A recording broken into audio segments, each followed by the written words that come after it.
Say, Georgie. Yeah? I've been thinking.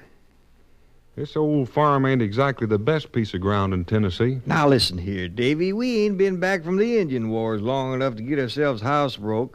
We ain't starting out on another jaunt. Well, I hear tell there's land out west on the Obion River that beats this neck of the wood all holler. New land. Always new land. Ain't you never going to lie down and stay in one place? Maybe. When I find one that suits me. Long about tomorrow morning suit you for a start? I reckon. Looking for a place where the air smells clean, where the trees is tall and the grass is green, where the fish is fat in an untouched stream, and the teeming woods is a hunter's dream. Davy Crockett, looking for paradise.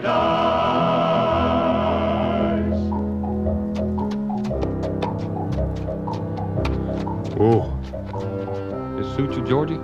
Mighty pretty country, all right. Reckon we can put our cabin over there on that knoll. Well, wait a minute, Davy. First, we got to go down to the settlement and file a claim on this land. You mean a man can't just up and take the piece of ground he wants? Not anymore, Davy. Well, this country's sure getting mighty civilized. Come on. Let's go find this here settlement.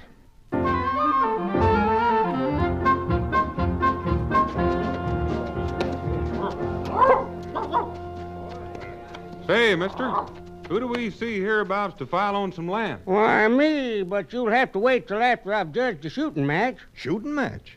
Any objection to a couple of strangers buying in? Save your money. You'd be shooting again Bigfoot Mason. Well, now, I don't know him, but I reckon we could risk $1. Come on, Georgie.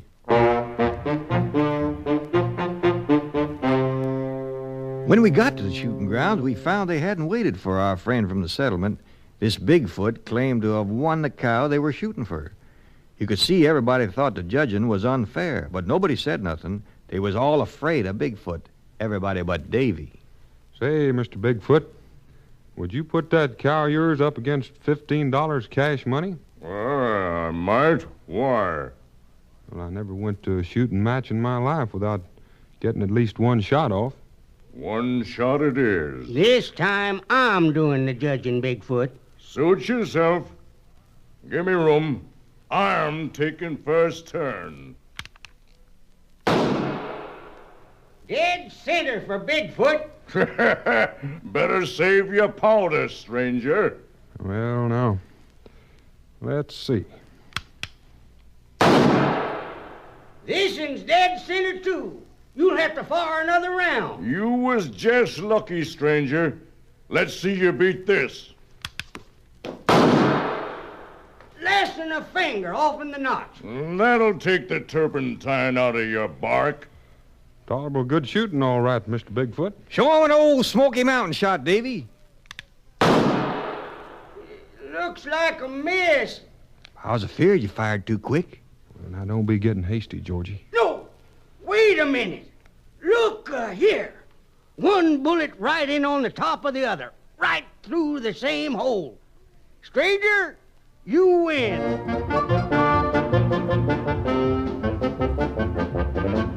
Well, Davy won himself a cow and made himself an enemy. A dangerous one. Seems this Bigfoot and his friends was having things their way, running Indians and peaceful folks off their lands and selling them to newcomers.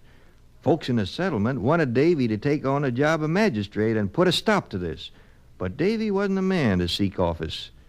Then one day we was clearing our land and... Shh, Davy. What is it, Georgie? Don't let on, but there's a redskin hiding in that brush over there. I just seen him. Take it easy. These is Cherokees hereabouts. They're friendly. Well, if he's friendly, what's he hiding for? Fetch your gun and let's go see. All right. Come out of there.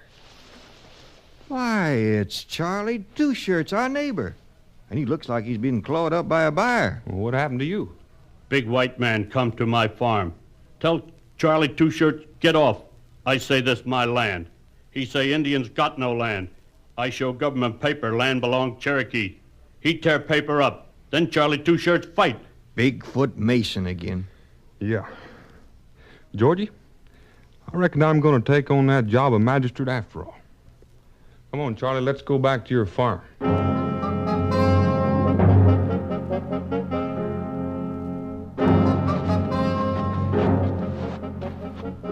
There's Charlie's house. And there's Mr. Bigfoot. Him plenty bad man. Plenty strong like bear. Be careful. Don't worry, Charlie. Davy was raised on bear fights. You want something? Yeah. The man that run my friend here off his land. Since when is Davy Crockett a friend of Injuns? Well, Lawless been a friend of the Cherokees. Got no bones to pick with the others since we signed the peace with them. Injuns have got rights, same as anybody else. Take a powerful lot of arguing to convince me of that. Well, that's what I come for. Why, I've ed better men than you whole, if their heads was buttered and their ears was pinned back. Get him, Davy! You get him, Davy! Give him what's fair, Davy!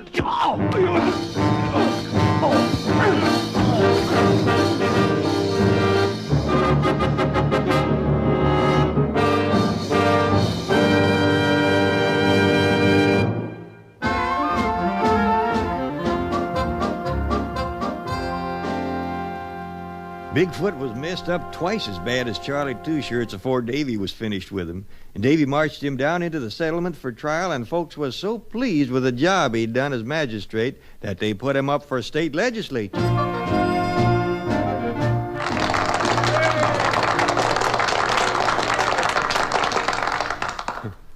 Well, folks, I ain't much shucks at speech making and politics, but I do know the woods and the folks in them. And if you send me to the legislature in Nashville, I'll represent you as honest as I can. Pray for Davy!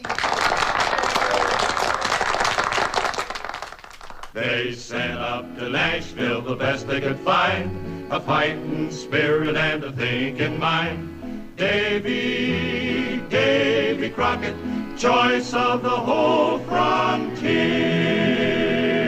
I didn't see much of Davy for a spell after he went to Nashville, but he had plenty of other friends. One of them was Tobias Norton, the oily major we served under in the Indian Wars. He was in politics now, and he knew how to make a man like Davy feel important. We've been watching your career in the legislature with a great deal of interest, Davy. Why, next to General Jackson, you're about the most famous man in Tennessee right now. Shucks now, Major. Soft soap's only good for washing dirty hands. I mean it. As you know, General Jackson is going to run for president. He will need men in Washington that he can trust. Naturally, we thought of you. Davy, we want you to run for Congress. Congress? You sure an old head wound ain't troubling you just a mite, Major? Will you run, Davy?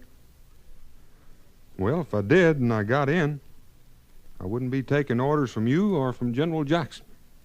I'd be taking them from them that elected me. Of course, Davy, of course. Anything you say. The votes were counted and he won hands down, so they sent him off to Washington town with his best dressed suit, still his buckskin's brown, a living legend of growing renown. Davy Crockett, the canebrake congressman. Davy done like he said he would in Congress and voted for what he figured was right. He must have messed up Major Norton's plan something fierce, 'cause when I got to Washington on a visit, the Major had it fixed up for Davy to go out on a speaking tour.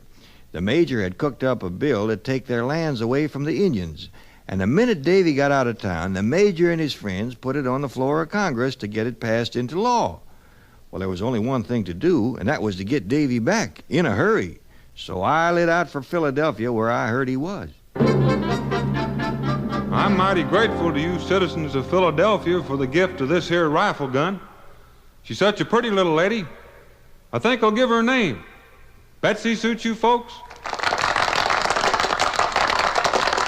With a gun like this, a man could put a rifle ball through the moon.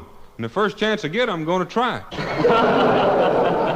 I thank you all again for the hospitality of your city.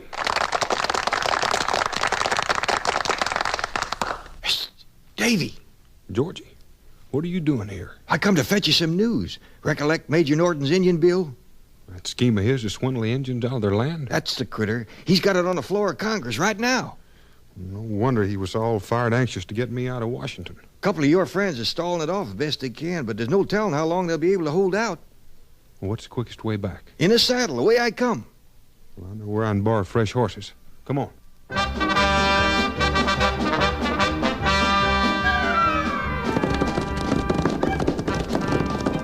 Whoa. Whoa, girl. Got 2 fresh horses, mister? Say, ain't you Davy Crockett? He sure is. Bring out the 2 best horses in the stables for Congressman Crockett.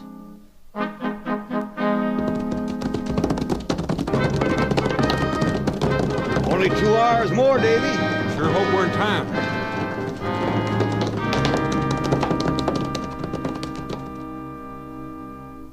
When we rode up to the steps of the Capitol building, they told us the battle over the Indian bill had been going on all night. Somebody must have warned Major Norton. He was waiting for us in the hall.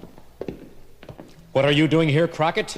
Isn't the Capitol building where a congressman belongs, Major? Crockett, listen to me. We'll be choosing a new president at the next election. A great many people think you're the logical man. But if you go in there now and attack my bill, I promise you'll be through in politics. Well, here's what I think of you and your kind of politics.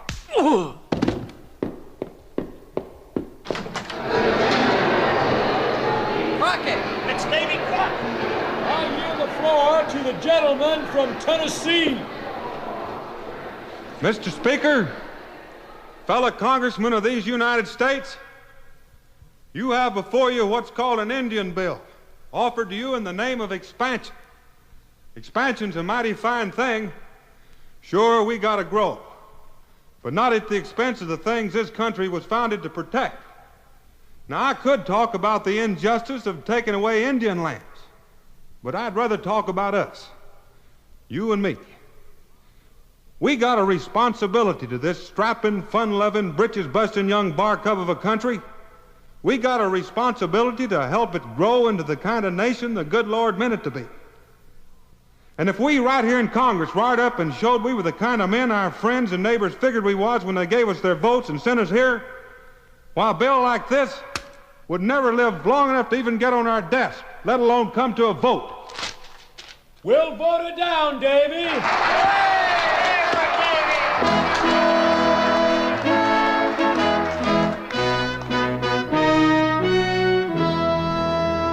He knew when he spoke that he sounded the knell of his hopes for the White House and fame as well. But he spoke out strong, so the history books tell, and patched up the crack in the Liberty Bell. Davy, Davy Crockett, seeing his duty clear. Davy, Davy Crockett, king of the